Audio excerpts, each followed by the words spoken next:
Hi everybody. Pleasure to connect with everybody who's going to be seeing this at a later date. Gives me great pleasure to be doing this interview with none other than Swapnil, who'll speak a little bit more about himself. I'm Karan Shah. I'm the Chief Operating Officer at Artha Global. And I can very proudly say that I was part of the MDAE family for a very long time.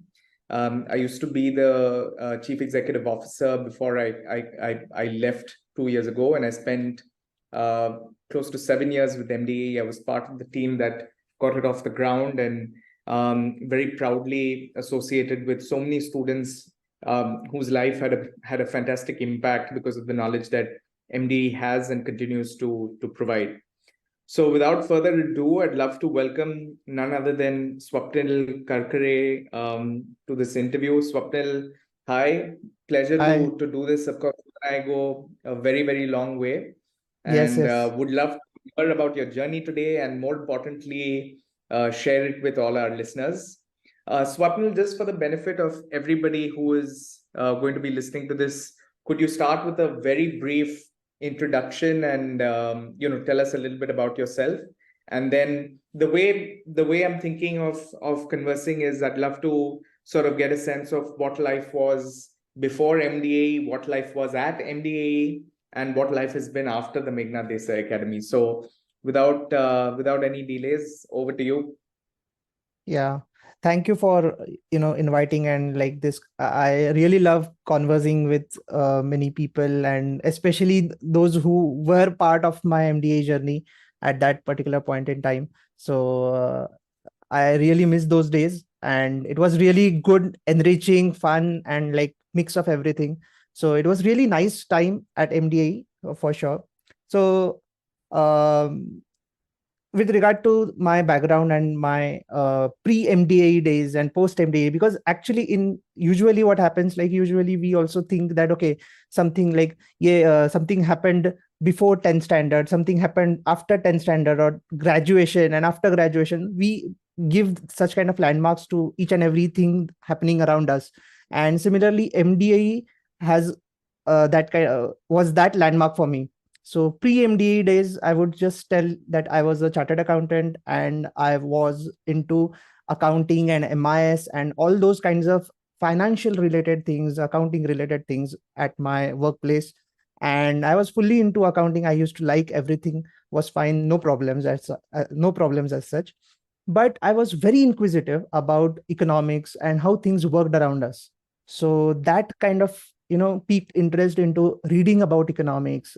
Maybe say it started with reading Economic Times or Mint or all these kinds of newspapers, and then it started reading more about it. Say like getting a book and start reading about economics, how things work, how say there's demand supply, all those things, basic things, but you don't know how the real application is all about. So it started with that kind of process, and later after 1 year of job after CA, I was like, okay, I should be doing something else. And it's not going to be MBA. It's not going to be like CFA or postgrad or something like that. But I was into economics by then. So I thought that, okay, economics is a good field and I have some interest in it. So why not explore opportunities in economics? So that's how I entered, started looking at what are the alternatives, where I can do my graduation, and what is the scope after graduation, what are the jobs I can get into. All those things I started doing research, and one day I stumbled upon MDA's website.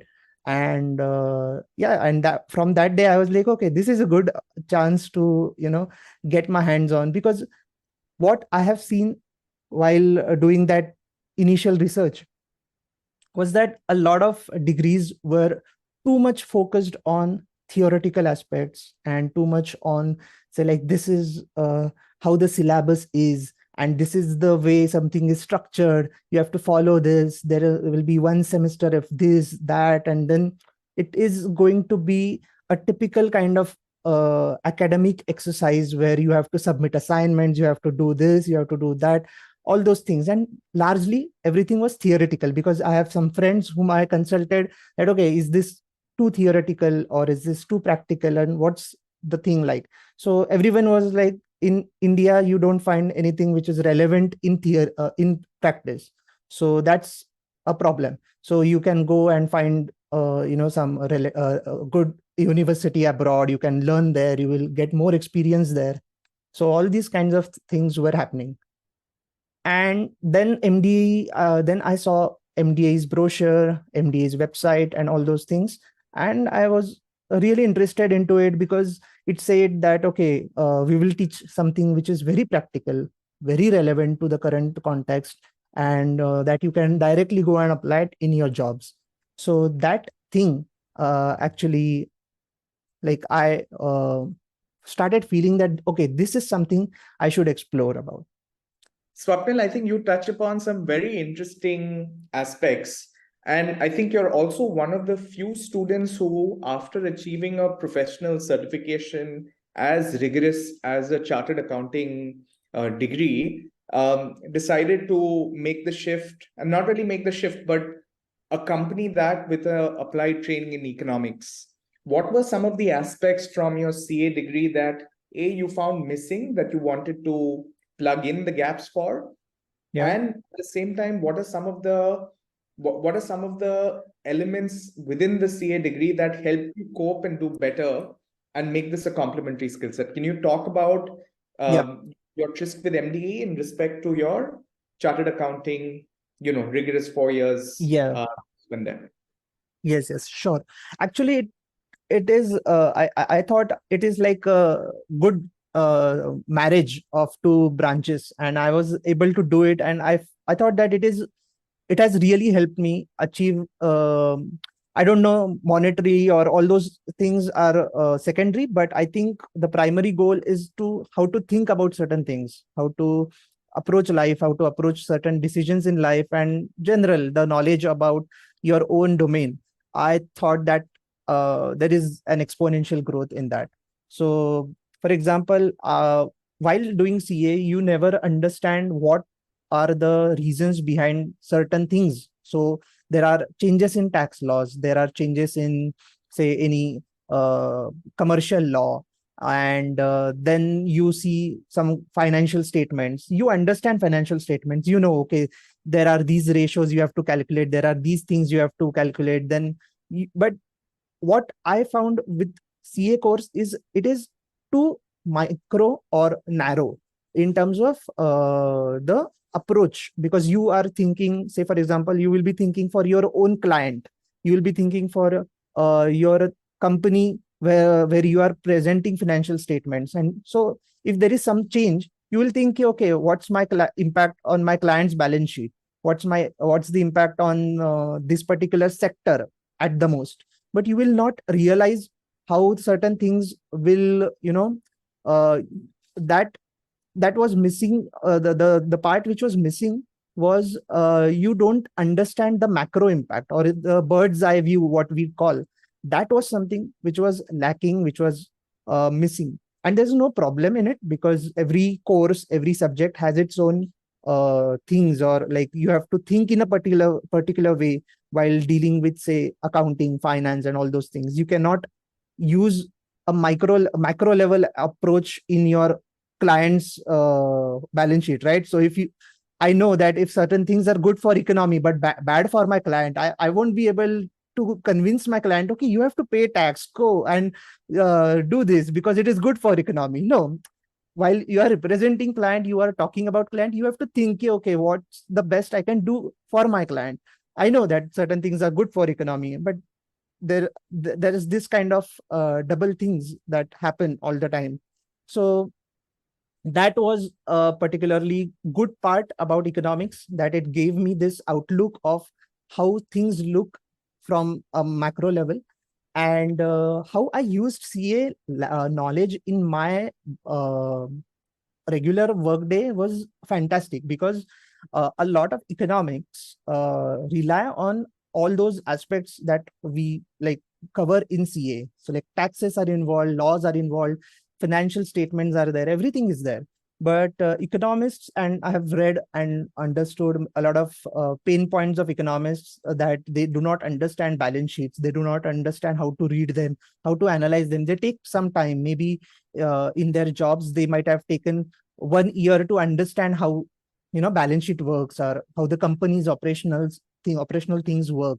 But I came from that knowledge pretty early, and I have to just understand the economic angle. Obviously, that is also difficult, but that was a good point for me, that okay, because I was into a broking firm. What's the main job of broking firm is to, decide what share you have to consult or advise to your clients, and how to use economics knowledge and come to a particular point that okay, now if the economy is running in this way, these are the sectors that will be, good for the stock market perspective, and within those sectors, which are the best companies that one can invest. And that was pretty easy for me, because okay, economics knowledge I'll gain through experience. It will increase. There is some academic background from MDAE that has helped. But later on, what companies to buy, what companies are good, that understanding was already there, because there was a rigorous training in CA. So Yeah. what are the good aspects of a company and bad aspects of company. So that was really easy for me. So at least from my perspective, I thought that it's like a marriage made in heaven or something sort of, that accounting plus economics is a very good combo, I thought. No, that's excellent. And I think one of the core objectives that make the Meghnad Desai Academy of Economics was basically established to achieve was to help students learn how to think and not what to think, right? Yeah. How do you start questioning things around you? And that's where economics comes into play, because economics basically applies to everything that we do and has huge implications for us. So this is great background. I think thanks for walking us through some of your journey, before you sort of got into the Meghnad Desai Academy of Economics. I want to spend a bit more time about the year that you spent there. Of course, it was a very rigorous year. I had the opportunity of working closely with you. It's a year that challenges you to grow, challenges you to learn, challenges you to multitask. It's also very interdisciplinary, because you're bouncing between subjects. It's very quantitative. Could you just give us some light about what was your engagement with MDA like? What stimulated you? What are some of the elements that helped you eventually when you worked at the broking firm? What are some of the elements that you take back in and work with? So largely, I would say the experience at MD was really rigorous, and I personally have, because yes, assignments are there. You get marks, you don't get marks, and all those things at that point are obviously important. But now, in hindsight, I feel that okay, even if I have gotten say 5 marks less in some subject, it wouldn't matter. But the knowledge and the that aspect of how to think about certain things is what I felt is very important, and that I have realized after MDA. I've spoken to a lot of people into economics forum, and I've discussed certain things with them. But I thought that there are certain things with the clarity which I had in mind while entering that job market. I thought that it was good at my age, because not many people used to come with that kind of background and that kind of thinking. And I thought that there was really a strong differential point, at least for me, because as I've told that how my qualification and my experience kind of got married well. And I thought that the larger aspect was about MD is to understand economics from different angles, and that was achieved really very well. As in, I had public policy as a elective. There was crisis elective. Then there was uh, data analysis was one part. I think it was machine learning and data analysis, or that was the topic. And obviously micro and econometrics, all those things were there. So automatically I was pushed into different things like data analysis, which I had no knowledge, no idea, and no inclination to, even if after MDA also tried learning about it, but it was very hard for me to go back to that and again understand. But at least now I know how the certain things work inside the data analytics also, because I don't know, if you ask me to code something, I won't be able to code, but I got that logic, I got that thing about how a particular code is written and what are the challenges in it, or what aspects you have to consider while doing all those things. Then in machine learning there were different kinds of things we studied, but there was a lot of things. I don't remember the formula and all those things, but I remember how I used to think while applying all those things. So I think that is a lot more important aspect than understanding key what theory was that, who introduced that theory, and how many papers are written in that theory. That doesn't matter, because it is what it is. Like, you have to understand how to think about certain things, even in public policy. The course was great, everything was great. I won't be able to name the theories and how certain effects are there, how to draw diagrams and how certain things change. But now if I come across a particular government policy, I can definitely decode it and understand the intricacies of it, like how certain things will have impact a particular sector or particular company or something like that.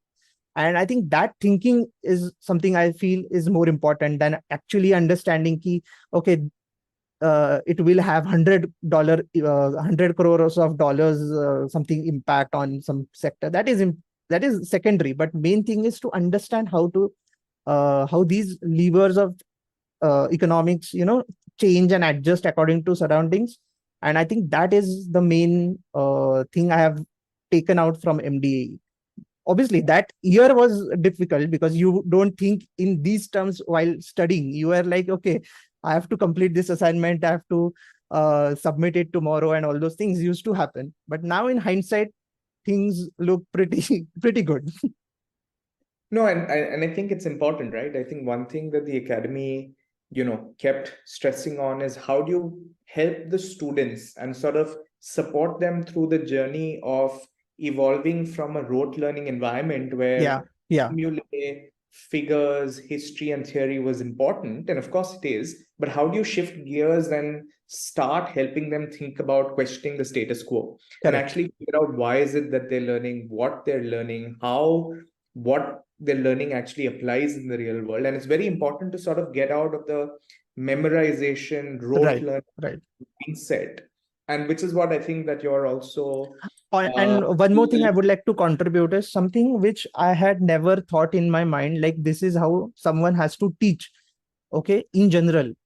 Because how usually our traditional teachers used to teach us is like, they will come with a textbook, they'll read one thing, they'll explain something, and you'll, if you are interested, you will listen, otherwise it's all gone, right? But here, this is for the first time I have this kind of experience. It's not you come and learn, it's like you learn at home and come here and discuss certain like other things apart from what you have learned. So basically, there were readings given, free readings given to us, and we have to read, say, for example, 2 pages of a book, or and it was sometimes it was random. Like, you read 2 pages of this book, 5 pages of this book, watch this video, and come prepared, and then we will discuss something in class. So, and if this kind of approach is developed, then automatically, as a student, I am obviously there is a pressure that I have to read and come prepared. But in general, it teaches us like how teaching is done. And for 16 years, 17 years of our lives, we have been learning it in a very wrong way, and suddenly changing that approach, that okay, you don't have to memorize it, you don't have to understand, okay, this is how you have to by heart certain things, by heart the formula, by heart these and that.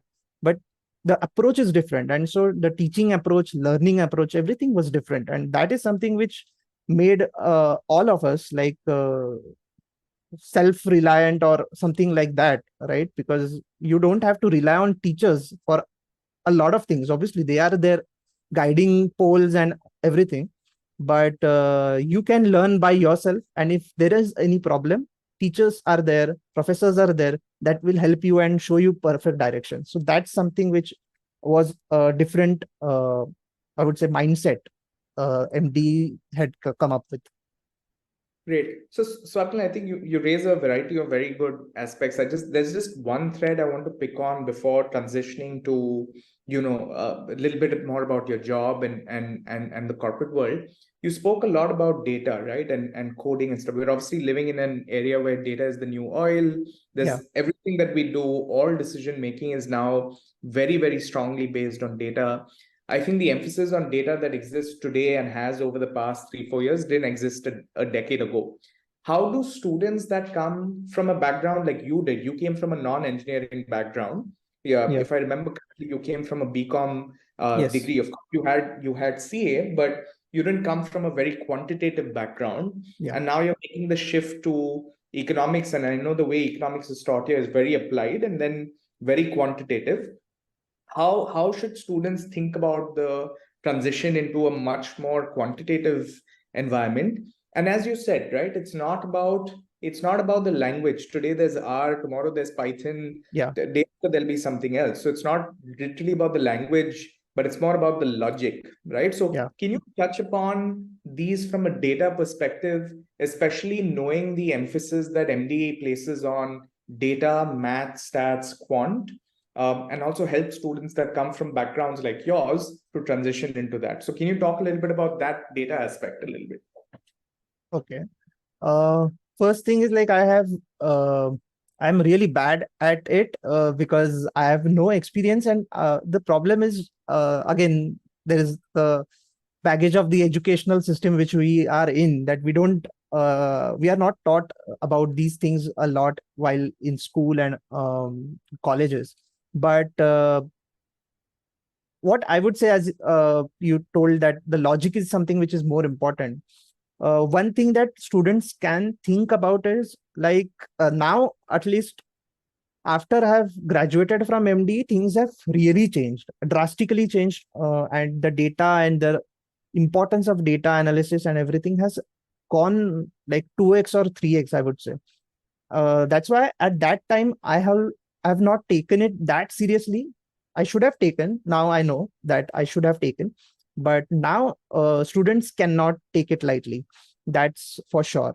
And maybe someone can try, basic courses online. There are a lot of free courses online. You can, if you want a basic understanding of how certain things work, and then come to, then choose that elective of data. And I think that will help to at least bridge that gap. If you are from commerce background or non quantitative background, I think these things will touch upon the basics, and then you can directly jump into this course where you will be taught at a some higher level. And I think there has to be some bridge for non-quants people, but I think that bridge nowadays is available at YouTube, like, for free. Like, people can just go and understand certain things, get the logic, get the idea, get the basic maths right. Obviously, basic maths is required, that's for sure. Like, you should know some basic algebra, basic statistics, basic all the quants that you have to understand, basic coding, basic logic you have to understand, and then proceed to something like MBA, where, because now it's high time, people cannot ignore data. At least in my time, I would say that there was a little bit of flexibility, because nowadays I have seen even the economist job, there is specifically a line or a requirement that you should know at least one language. So that was not the case in my time, because there was still, I think, people were figuring out how to include data into basic economic analysis on a regular day. Now they have figured it out and they just want basics of data for everyone, like you. So at least I think that becomes a good advantage. And you can obviously, not economics, but even if you go and do MBA later, or some other degrees later, or some other course also, that will also help in those degrees and those job roles. So I think that is something which is non-negotiable right now.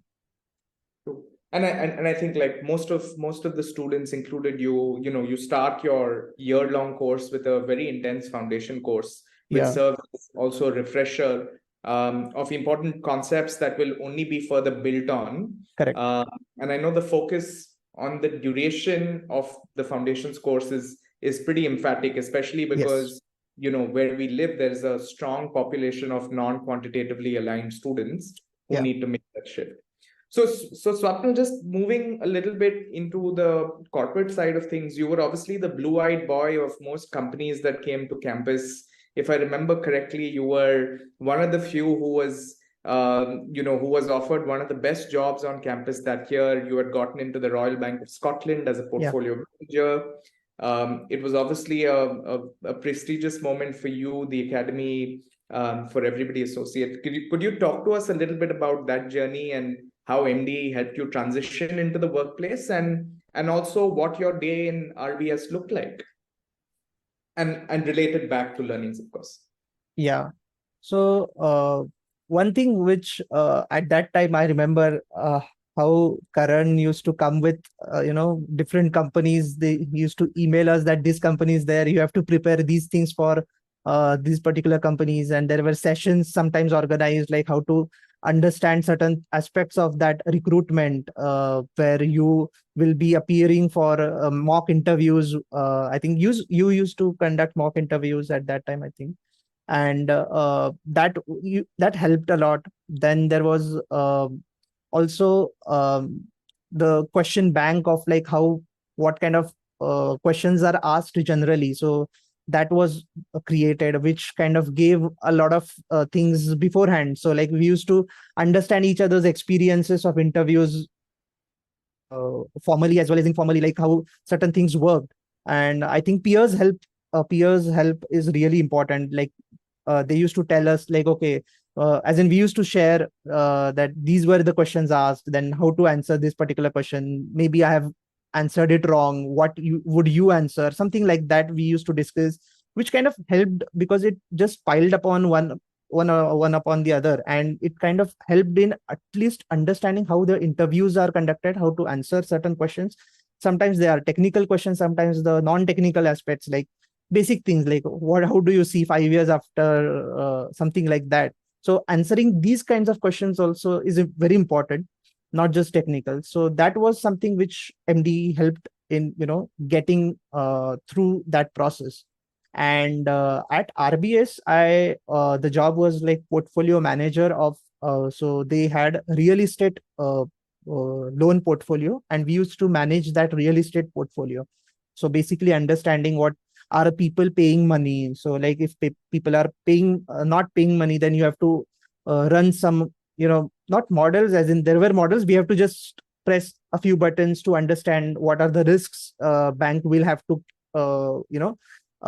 take if some people don't pay or at time on time.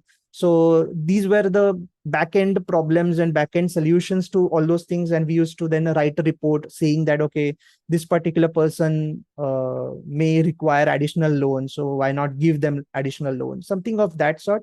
But the market was UK market, so it was really different exposure from that side. And it was not just related to one particular client, okay, this is how if someone is paying or not paying. This is just one example, and there were multiple things. Like if you are managing a loan portfolio, you can imagine how many challenges are there in that particular work.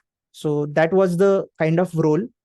Only part was which I didn't like at that time was that there was no touch of economics. It was more into my financial, the previous job. And side by side, I was looking for something which is economics, because I was graduated after MD and full energetic to go and challenge, go into economics. So that was something which I was looking for. And then I stumbled upon IIFL's job, and from there it was completely fully economics. And obviously that is where MD's knowledge came into play. And it was really a life-changing experience for me, because a lot of things were new. Like I have read in textbook, like, okay, how the share market works or how the trading works or these things work. But you are in that floor where everything is happening. So that is something which was really life changing, because it was, the experience is different. and you come up with something, and you are directly sometimes talking to a client, a FII in US or Japan, and they are talking to you, they are telling you, explain me this particular thing happening in India.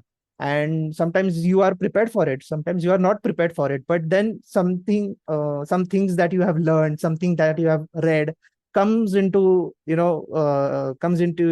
comes for your help, and then you start to analyze a situation.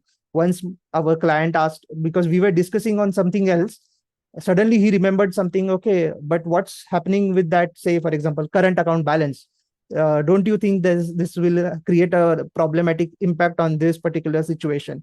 And there were 2 3 people on call, and nobody sort of gave answer. And I remember, like, I was the one who, just started putting out my thoughts on it, because I have not prepared for that particular question, but at least theoretically I knew certain things, and that at that time I just saved that kind of question. And it was really good for because it boosted my confidence that, okay, something, and even without preparing something, you can come and answer a client in a full confidence. So that's something which I feel came directly from MDA. There was nothing else where that could have come from. So yeah, this is how, like, the job market worked for me. And yeah.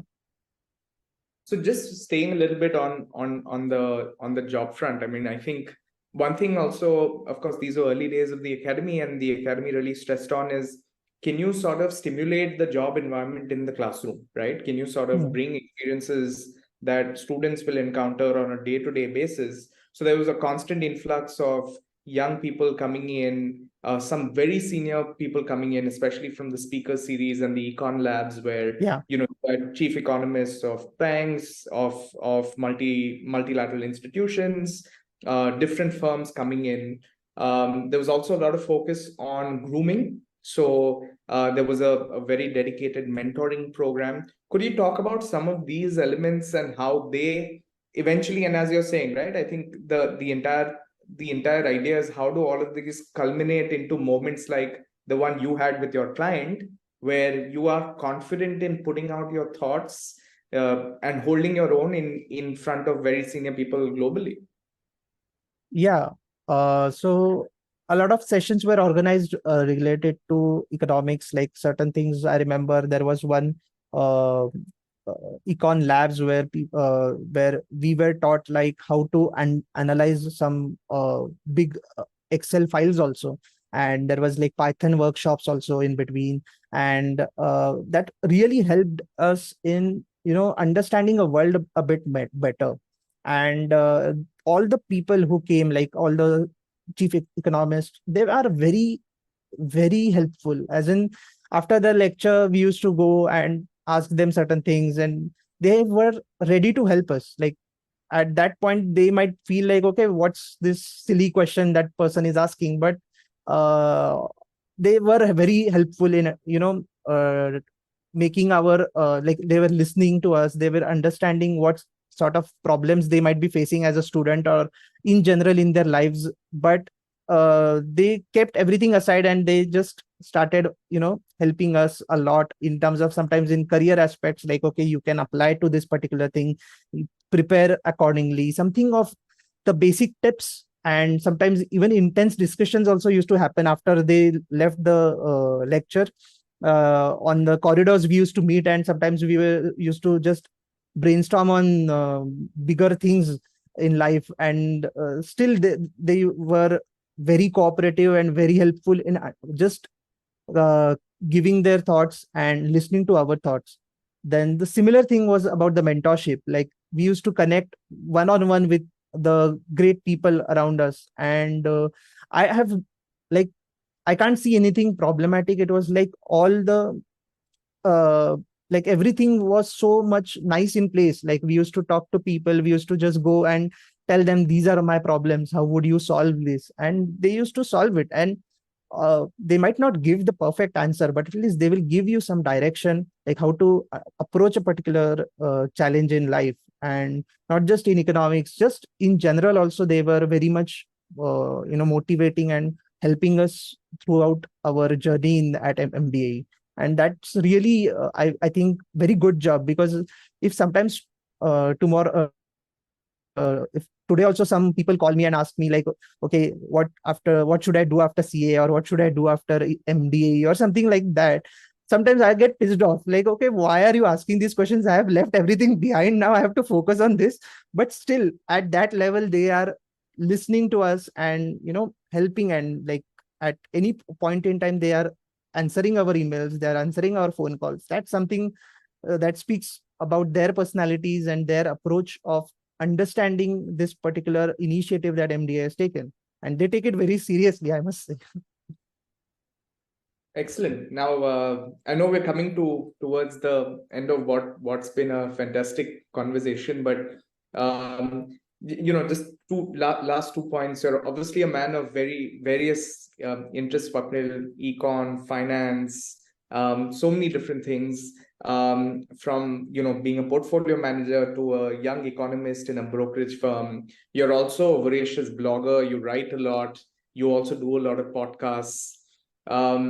I know people listening are avid readers.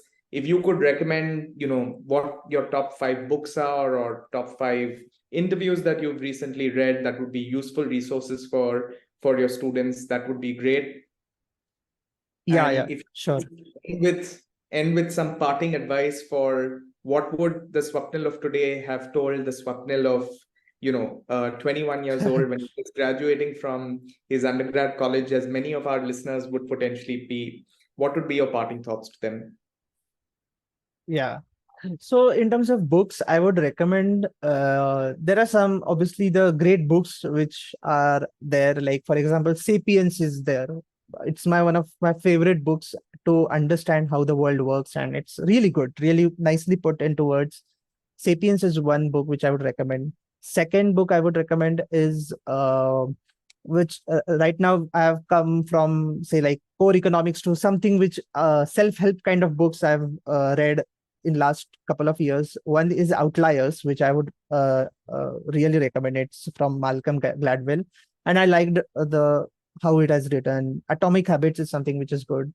One recent book I am reading, it is called 8% Solution, which is written by a chief economist at Motilal Oswal, and he has come up with some different thought of understanding how certain economics things work. And then 8% Solution is something which is giving a different direction to how we usually understand. And I think this is a good recommendation for people who are who has done macro course, and maybe some of these aspects can be introduced in macro course also, because it's really good.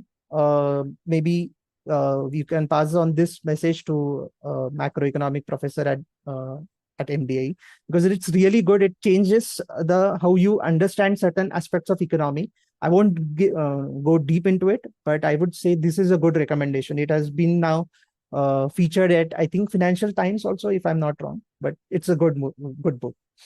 One more thing I would like to recommend right now is, there are many new newsletters. And if someone wants to know about economics on a regular basis, what's happening in the country, there's this newsletter by India Data Hub, which is called This Week in Data. So I think that every Saturday this newsletter comes, like whatever say, for example, if inflation numbers are released, then they will be analyzed nicely into a nice kind of format. It will be more conversational. There are diagrams, charts, and theory, and everything is packaged in a nice manner. So I think for all the econ students, I would recommend this newsletter for sure. Yeah. Excellent. Thanks so much, Swapnil. On that note, just would like to wish you the very best in the future, and congratulations on everything that you've achieved. It's been wonderful knowing you as a friend, as a former student, and now as a very able professional in the corporate world. And I hope that our listeners find today's conversation very useful. Thanks Thank again. you. Thanks, Karan. It was lovely chatting with you. And I hope that this conversation will be, enriching, and students will understand certain things, and hopefully we will be able to help them going forward. Excellent.